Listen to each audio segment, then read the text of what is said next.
Hi guys, welcome to if I'm channel. இன்றைக்கி நம்ம if I'm channel என்ன வீடியோ பார்க்க போகிறோங்கன்னா, பன்னீர் பட்டர் மசாலா தான். எப்படி செய்வேன்னு பார்க்கலாமா? வாங்க வீடியோக்குள்ளே போகலாம். அதுக்கு ஒரு பேன் அடுப்பில் வச்சுக்கோங்க. கொஞ்சம் பட்டர் போட்டுக்கோங்க. 1/2 ஸ்பூன் மஞ்சத்தூள், 1 ஸ்பூன் வரமிளகாத்தூள், தேவையான உப்பு எல்லாம் கொஞ்சம் போட்டுட்டு, பன்னீரையும் நம்ம கட் பண்ணி வச்சுருக்கிறது எல்லாத்தையும் போட்டு நல்லா ஃப்ரை பண்ணிக்கலாம்.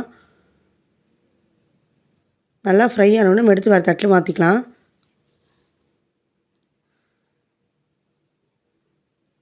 நம்ம தனியாக வச்சுக்கலாம். இப்போ அதே பேனில் இன்னும் கொஞ்சம் பட்டர் சேர்த்துக்கோங்க. பட்டர் ஊறினோடனே 3 பச்சை மிளகாய் சேர்த்துக்கோங்க. 1 கப் வெங்காயம் சேர்த்துக்கோங்க. போட்டு நல்லா வதக்கி விடுங்க. அதே 1 கப் தக்காளி எடுத்து போட்டுக்கலாம். தக்காளி நல்லா வதங்கட்டும். கூட 10 முந்திரியும் போட்டு நல்லா வதக்கிக்கலாம். வதக்கி ஆற வச்சுருக்கேன். இது மிக்ஸி ஜாரில் போட்டு நல்லா பேஸ்ட் மாதிரி அரைச்சி எடுத்துக்கலாம்.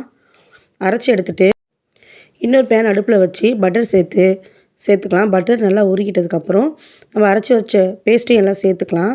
சேர்த்து நல்லா கலந்து விடுங்க.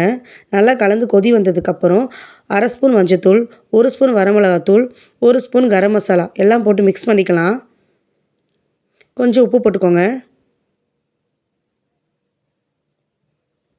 நல்லா மிக்ஸ் பண்ணிவிட்டு கொஞ்சமாக தண்ணி ஊற்றிக்கோங்க. ரொம்ப தண்ணி வேணாம். அதையும் ஊற்றி நல்லா கொதி வரட்டும். இந்த மாதிரி நல்லா கொதிக்கிறப்ப நம்ம ஃப்ரை பண்ணி வச்சுருக்க பன்னீரையும் உள்ளே சேர்த்துக்கலாம்.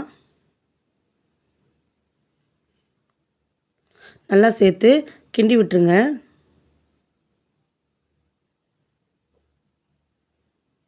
அவ்வளோதாங்க. இறக்குற டைமில் இன்னும் 1 ஸ்பூன் பட்டர் போட்டு, இன்னும் 1 ஸ்பூன் இல்லை 1.5 ஸ்பூன் நம்ம பட்டர் போட்டு நல்லா கிளறி விட்டுக்கலாம்.